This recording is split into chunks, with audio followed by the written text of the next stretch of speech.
Dans les dernières années, la médecine esthétique a connu une croissance étonnante, qu'on peut peut-être expliquer par la forte présence du culte de l'image dans les médias sociaux. Qu'on soit pour ou contre la médecine esthétique, il n'en demeure pas moins intéressant de s'informer davantage sur cette pratique qui attire bien des gens.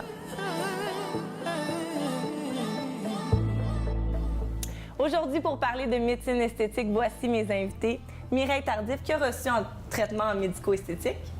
Myriam Nadeau, qui est directrice d'une clinique chez Epiderma. Oui, exactement. Et finalement, Marie-Paul Gédéon, qui a sa propre clinique qui s'appelle Sculpture. Bonjour. Bonjour les filles. Bonjour. Bonjour. D'entrée de jeu, qu'est-ce que la médecine esthétique, Marie? Dans le fond, d'après moi, la médecine esthétique, c'est tout ce qui englobe les soins, les traitements qu'on peut recevoir pour corriger quelque chose qui nous dérange chez nous par rapport à notre aspect physique, que ça soit de façon chirurgicale ou sans chirurgie. Qu'est-ce qui touche un peu ma clinique Sculpture? On est de la médecine sans chirurgie. C'est ça qu'on voit de plus en plus, j'ai l'impression. Oui. Hein? Myriam, avais-tu quelque chose à rajouter? Bien, en fait, c'est de la médecine qui est non invasive, donc sans bistouri et sans anesthésie générale. OK. Puis ça vise justement là, à corriger des imperfections sur le corps sans aller dans quelque chose de drastique. Mireille, toi, quel traitement as-tu reçu? Moi, j'ai eu une augmentation mammaire OK. en 2010. Est-ce que ça fait partie de la médecine esthétique? Ça fait partie de la médecine esthétique, mais chirurgicale, par exemple. Exactement. OK. Ça, c'est une façon d'avoir... Il faut avoir recours à de la chirurgie. Dans le fond, la différence entre ça et la médecine médico-esthétique, c'est qu'un chirurgien va, de façon ablative, dans le fond, sous anesthésie générale ou locale, dans certains cas, vraiment corriger quelque chose que la personne Veut changer. veut changer. Ben, c'est veut ça. améliorer. Veut en fait. Elle veut améliorer. améliorer un trait. Oui. Mireille, quelles étaient tes motivations? Bien, en fait, c'est très simple. J'avais un gros complexe à ce niveau-là depuis la fin de ma puberté, si on veut. Puis, je sentais que ça me bloquait dans qui j'étais. Donc, j'ai réfléchi beaucoup, mais à un moment donné, j'étais prête, puis je l'ai fait. Puis, tu as subi cette opération-là à quel âge? J'avais 29 ans. Donc, OK. c'était mon cadeau à moi de moi pour mes 30 ans. Puis c'était une décision réfléchie. Absolument, oui, pendant plusieurs années. On connaît très bien la chirurgie esthétique, c'est pas un concept nouveau, mais là, comme vous le dites, de plus en plus, on voit des cliniques qui offrent des traitements qui ne nécessitent aucune opération chirurgicale. Pour nos auditeurs, pouvez-vous nous en nommer quelques-uns de ces traitements, Myriam? Bien, il y en a beaucoup. Ouais, hein? Bon, il y a les traitements d'injection, Botox, Juvederm, qu'on connaît beaucoup.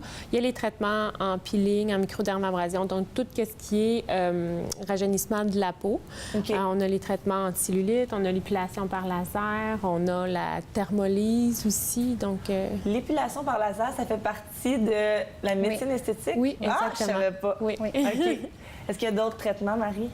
Il y en a beaucoup. Dans le fond, où est-ce qu'il y a un problème ou un souci dans l'apparence de quelqu'un, il y a une solution.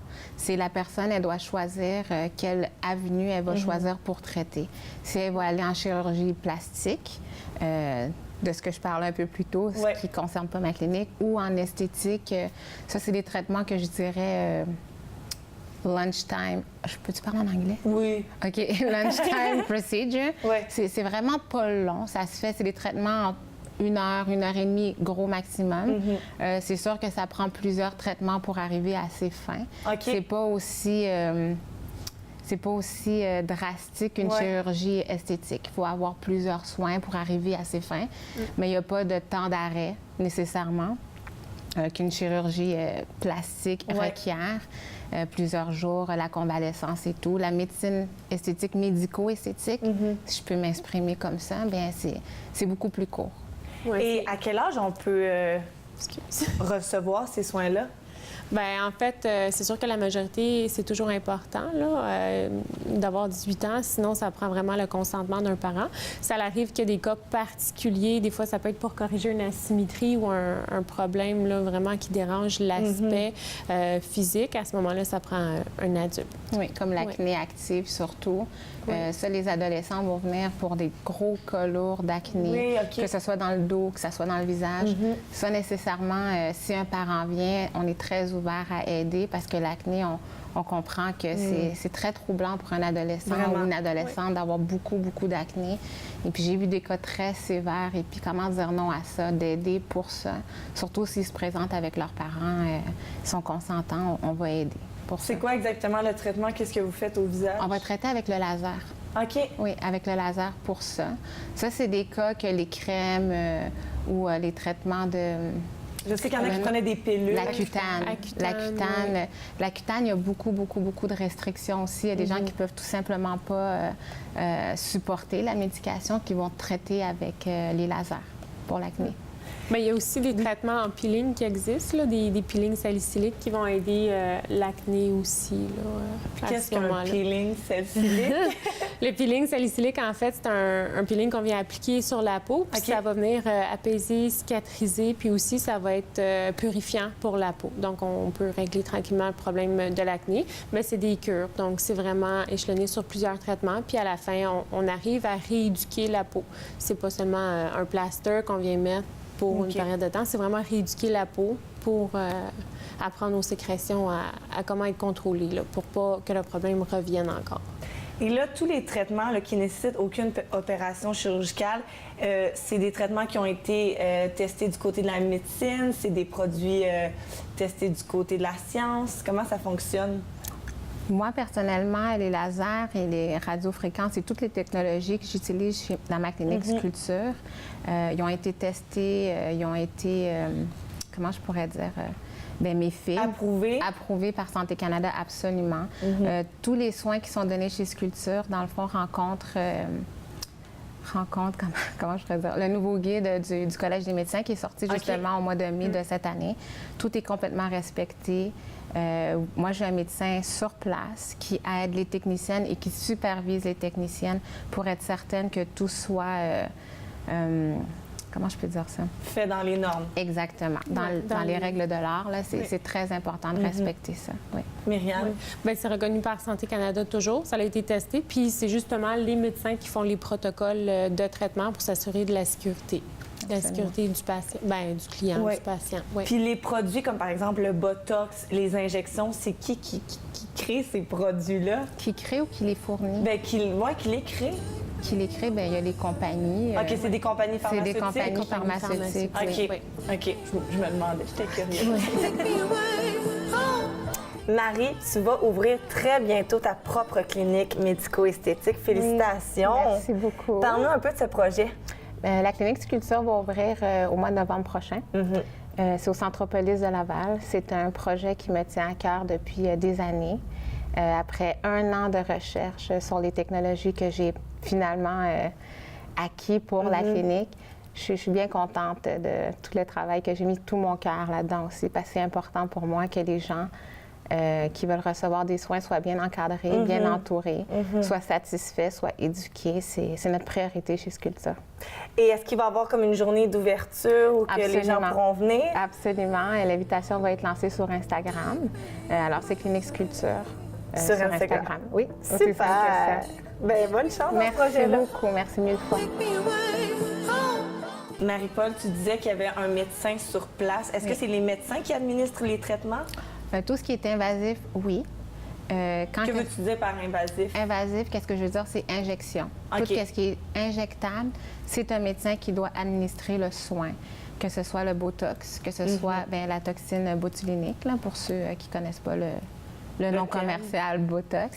Qu'est-ce qui est filler, agent de comblement, qu'est-ce qui va repulper, regonfler ou structurer un visage. Il y a aussi les lasers.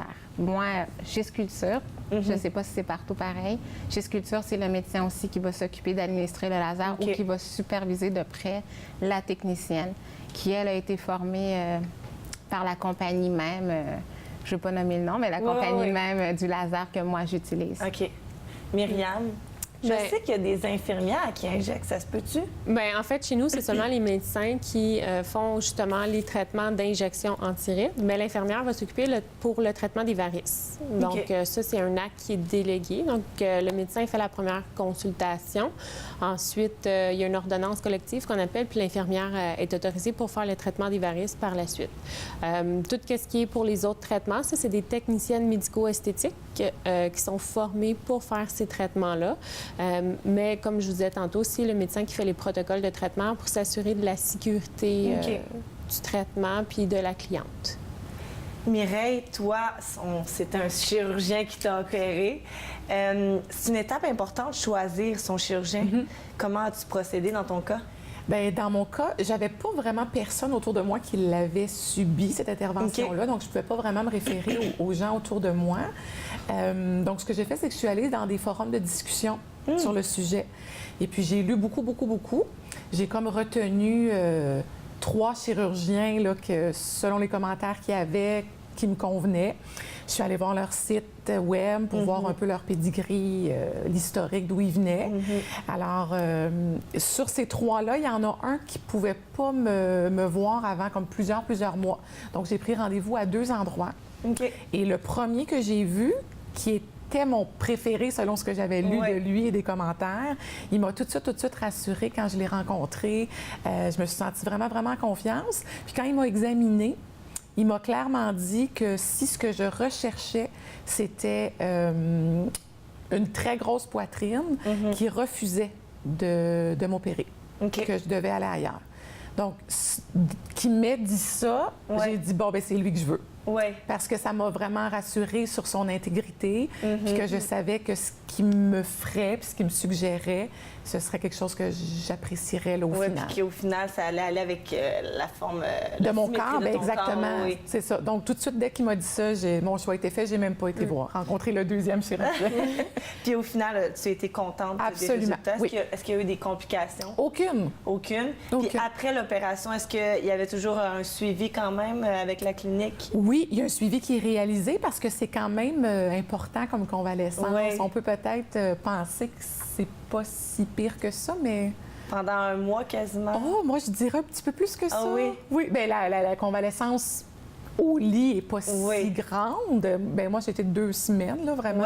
Mais après ça, c'est pendant des mois et des mois, on est suivi, absolument, en clinique. Marie, bon, on sait qu'au niveau de la chirurgie esthétique, on sait qu'il y a eu des dangers. Il y a des femmes qui sont décédées suite à une opération. On peut penser vite comme ça à la mère de Kanye West. Du côté des traitements médico-esthétiques là, qui ne nécessitent aucune opération chirurgicale, est-ce qu'il y a quand même des dangers à prendre en compte ou beaucoup moins? Beaucoup moins. Il y en a, comme partout. Comme prendre un simple médicament, il pourrait avoir un danger. Ou recevoir un traitement, il peut avoir un danger, mais qui est vraiment minimal. Quand c'est fait dans les règles de l'art, sous une bonne supervision et que la personne est en santé puis qu'elle répond honnêtement à un formulaire de questions qu'on pose à tout le monde, le risque de danger est très minime. Mais on est des humains.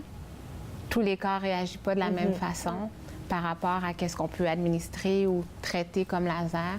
C'est sûr qu'il y a un petit risque. C'est pas 100 sans danger, mais c'est pas un risque de mort. C'est beaucoup plus doux. Là. On peut parler de rougeur plus importante, on peut parler d'allergie, mais pas d'aller jusqu'à la mort. Pas en médecine médico-esthétique, en fait. Là. Mireille, juste avant ton opération, comment te sentais-tu? Étais-tu peureuse ou au contraire excitée? Tu avais hâte de subir le changement? Ah, j'étais terrorisée. Ah oui? En fait, j'ai même fait mes adieux à tout mon entourage. J'ai fait mon testament. C'est ridicule. J'ai vraiment eu très peur. Pas tant de l'intervention, c'est plus de l'anesthésie. L'intervention, j'avais très confiance au chirurgien, mais je me suis dit d'un coup, je me réveille pas. Parce que justement, il y a eu des cas comme ça. Mais finalement, j'ai pas eu besoin de mon testament. Tu vois, c'est drôle, moi aussi, j'ai eu une augmentation de ma mère. Puis, normalement, je suis une fille très peureuse. Puis la veille de ma chirurgie, là, j'avais pas peur du tout. Bien, bravo. Mais je sais pas si c'est parce que... Moi, j'avais peut-être tellement hâte au changement que ça a comme éliminé ma peur, mais dans la plupart des cas, je pense que les gens sont quand même un peu anxieux. Hein? Oui, il y a beaucoup d'anxiété. Moi aussi, j'ai eu une augmentation mammaire. Moi, j'ai été extrêmement anxieuse. Ah oui. Quand je suis rentrée dans la salle d'opération, je voulais rien voir, je voulais rien entendre. Fait qu'ils ont dû m'amener les yeux fermés, ils m'ont installée. Vite, vite, vite, endormez-moi. Oui, que ça soit fait au plus vite. Mais sinon, je suis très contente aussi du résultat. Tant mieux. Myriam, quelles seraient les bonnes questions qu'une personne doit se poser avant de subir un traitement médico-esthétique? Bien, d'abord, elle doit se poser les questions comme quelles sont ses motivations, à quel résultat qu'elle veut s'attendre, c'est quoi l'expertise du médecin, en fait, qu'elle va voir. Et puis, Bon, pas mal ça. Ben oui. Motivation, qui rencontrer. Oui. Puis au niveau des complications, il faut. Est-ce que c'est à nous de faire la recherche ou souvent le médecin va tout nous les expliquer? Bien, c'est important que la personne fasse les recherches elle-même pour savoir à quoi s'attendre, mais c'est sûr qu'en consultation, c'est un volet qu'on couvre là, correctement pour être sûr que la cliente sache à quoi s'attendre exactement lors du traitement, en fait. Là. Super. Bien, merci. On a tendance à associer la médecine esthétique à la femme, mais dans les dernières années, la venue de l'homme métrosexuel nous a démontré qu'il y a des hommes qui accordent aussi de l'importance à leur apparence. Myriam et Marie, avez-vous vu une augmentation dans votre clientèle masculine? Absolument. Oui. Absolument. Ouais, hein? Ça a explosé. Les hommes sont de plus en plus enclins et intéressés et prompts à aller subir quelques petites interventions pour les aider, que ce soit la pousse de cheveux, quand ils perdent leurs cheveux, ils veulent stimuler La calvitie, oui. La calvitie précoce, le traitement des... Comment je pourrais dire?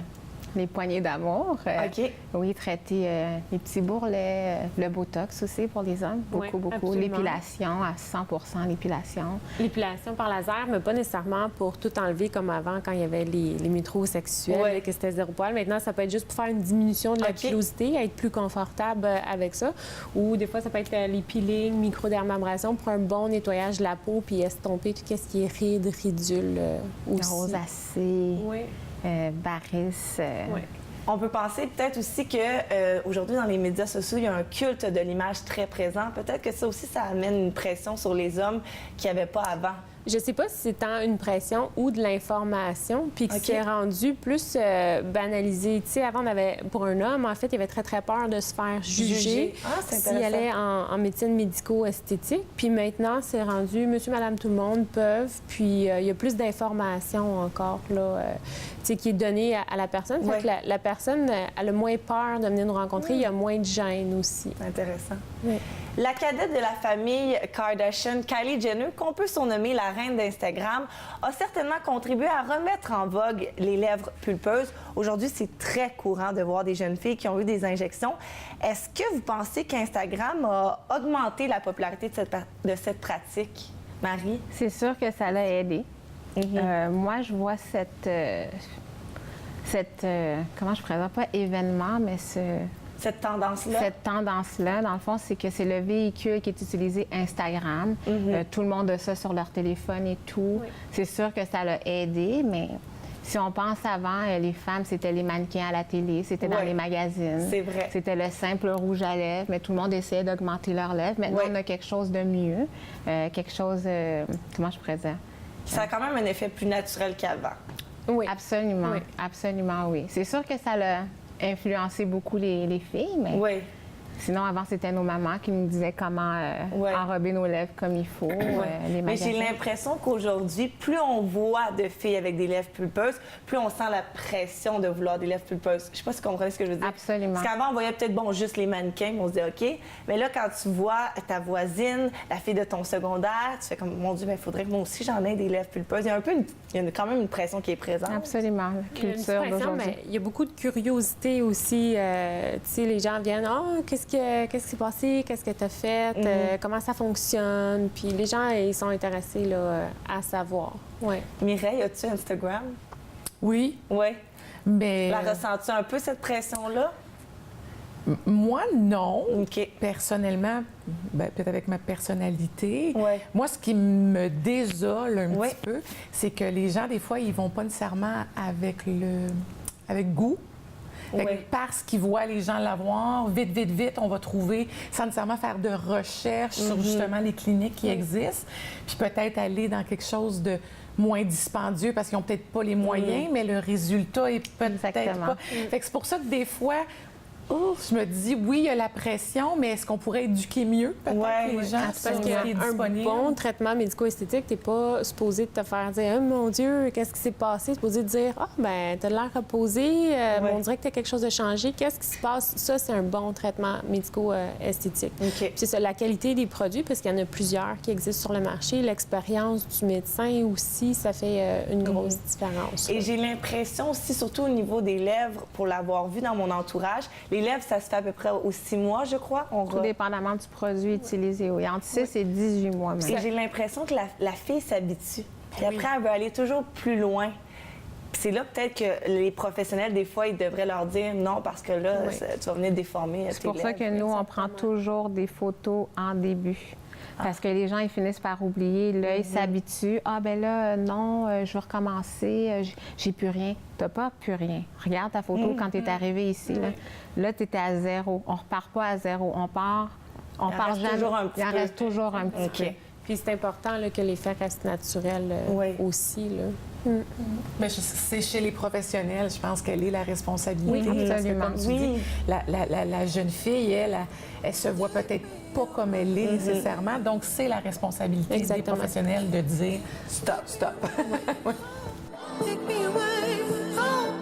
Mireille, de manière générale, quelle est ta perception face à la médecine esthétique? Bien, c'est sûr que je serais mal placée pour dire que j'ai une perception négative. J'ai eu recours à la médecine esthétique. Ben, tu pourrais avoir eu après ton opération. Oui, une mais comme ça perception négative. s'est bien passé puis que je suis très satisfaite du résultat, non. Je pense qu'en général, ça reste positif. Ce qui me dérange, c'est vraiment les interventions où clairement on voit que Il y a eu de l'abus. il y a eu de l'abus, puis je trouve que de la part des professionnels, c'est vraiment pas correct parce que, bon, les gens sont influencés, ils veulent à tout prix, mais c'est la responsabilité du professionnel, je pense, de mettre des balises, de dire Oui. ça va, ça ne va pas. Fait que c'est pour ça que je suis un petit peu mitigée, mais je pense qu'entre les mains d'un professionnel, d'un bon professionnel, ben pourquoi pas. Merci. Dans la dernière année, il y a eu une controverse concernant des YouTubeurs qui ont reçu des injections gratuites en échange d'une vidéo sur leur page YouTube. Marie, tu as ta propre clinique. Es-tu en accord avec cette pratique ou tu trouves que ce n'est pas éthique? Mon opinion à moi, c'est que c'est pas éthique parce que c'est pas 100 transparent. C'est plutôt stagé, je dirais. Ouais. On sait pas s'il y a eu des complications à ces personnes-là, s'ils sont revenus pour avoir des corrections. C'est pas super honnête, là. C'est pas transparent. Par contre, moi, j'ai rien contre quelqu'un qui pratique une intervention qui est filmée, qu'on met sur souvent Instagram. Pour moi, ça, c'est honnête. Mais quelque chose qui est ciblé, on a ciblé quelqu'un, on lui a rémunéré quelque chose ou donné le soin gratuit. Oui. On ne sait pas derrière qu'est-ce qui se passe vraiment. Fait que moi, personnellement, je suis pas mal en désaccord avec ça. J'avais un autre questionnement par rapport à ça. On sait qu'une grande partie du public des YouTubeurs sont les jeunes. Selon vous, quel message ça leur envoie? Parce que on sait aussi que l'adolescence, bien, c'est une période très fragile par rapport à l'image de soi. On s'identifie beaucoup aussi à nos idoles lorsqu'on est jeune. J'ai l'impression que s'ils les voient subir des traitements médico-esthétiques, ils voudront peut-être faire la même chose avant de travailler à bâtir leur estime personnelle. Mireille, je sais que tu as une belle fille. Quelle est ton opinion là-dessus? Bien, c'est sensible, c'est certain. Moi, je pense que ce ne sont pas des décisions qui devraient être prises à la légère. Donc, j'aurais de la difficulté à ce qu'une adolescente reçoive des traitements comme ça. Même avec l'accord du parent. Tu sais, je sais pas. Je trouve que le corps change tellement, notre personnalité se développe avec les années. Je trouve qu'à 16 ans, c'est trop tôt pour dire je veux une telle intervention, je pense. Mais même si, exemple, ils ne subissent pas l'intervention à l'adolescence, de recevoir ce message-là à l'adolescence, c'est plus à ce niveau-là. Oui, bien, encore là, je pense qu'il faut faire confiance à nos jeunes. Ouais. Ils ont un jugement. Oui. Qui voient l'intervention, qui aient peut-être envie de le faire, oui, mais tu sais, On peut dire ça sur n'importe quoi. Ça peut être la nourriture qu'on mange, ça peut être les Oui. nouvelles tendances maquillage. Tu sais, ce Effectivement. n'est pas que ça. Nos jeunes sont influençables, sont exposés à ce type de choses-là. Donc, je pense pas que ce soit plus dangereux qu'autre chose, mais OK. bien entendu, ça prend la vigilance des parents. Myriam? Bien, comme Mireille a dit, c'est un sujet qui est sensible et très, très nuancé. C'est pas un choix nécessairement qu'il faudrait faire seul. Je pense que d'en parler à l'entourage, avoir des opinions différentes aussi, ça va les aider à se forger une idée là, bien à eux. Puis si jamais ils décident d'y aller de l'avant, ben, tu sais, c'est de vraiment choisir un bon professionnel qui va faire une consultation qui est adaptée. Puis justement, si on 16 ans, peut-être que le professionnel il va dire, écoute, tu n'as absolument rien à corriger, attends quelques années encore pour faire ça. Là. Parce que la médecine médico-esthétique, c'est vraiment pour embellir un trait ou pour corriger une situation là, qui est plus dérangeante pour l'estime de soi. Fait que peut-être justement que très jeune, c'est pas une bonne option. Ouais. Marie? Oui, je suis 100 d'accord avec ce qu'elles disent. Moi, je suis plus ouverte à aider pour corriger une problématique, pour changer son apparence parce que parce qu'une ado aurait les lèvres plus minces, elle voudrait avoir plus de joues, créer l'effet de sculpture du visage avec ça. Ça, j'aurais vraiment une très grande réserve. Mais si c'est plus l'acné, je reviens sur l'acné souvent, parce que ça trouble beaucoup les jeunes. On se rappelle, dans les années 90-80, les publicités de Clearasil, là, ces produits-là pour aider proactive. Ça, c'est lourd, là, l'acné, les produits, des soins comme ça, je serais beaucoup plus ouverte. Mais changer l'apparence physique, ça, pour moi aussi, j'ai un petit... Surtout adolescent, le corps change beaucoup, les valeurs changent tout le temps. Il y a la pression sociale, la pression des amis, des pères, et puis les valeurs changent tout le temps. Fait que non, moi aussi, j'aurais une petite réserve. Si c'est pour modifier l'apparence. Oui, puis la médecine esthétique, comme vous dites, pour venir corriger un complexe, c'est parfait dans le sens que tant mieux, ça vient aider une personne. Ben oui, ça change. Mais qu'à l'adolescence, on leur envoie un message comme ça, bien, tu peux tout modifier de ton apparence. Je trouve que c'est plus problématique. On devrait plus les encourager à bâtir leur estime en premier, puis par après, bon, fin vingtaine, trentaine, si encore là, on est complexé, oui, la médecine esthétique, ça peut être très utile. Exactement. C'est déjà terminé. Merci beaucoup, les filles. C'était super intéressant. La médecine esthétique, ça reste toujours un sujet controversé. Il y en a qui sont pour, il y en a qui sont contre. Mais je pense que c'est important de bien informer les gens par rapport à ça parce que beaucoup de personnes utilisent la médecine esthétique. Donc, merci beaucoup. Merci à toi. Si vous avez des complexes, oui, la médecine esthétique peut être une bonne alternative. Par contre, il faut toujours se rappeler que l'important, c'est de développer de belles valeurs, d'enrichir nos connaissances, au lieu de chercher à tout prix la perfection sur notre apparence.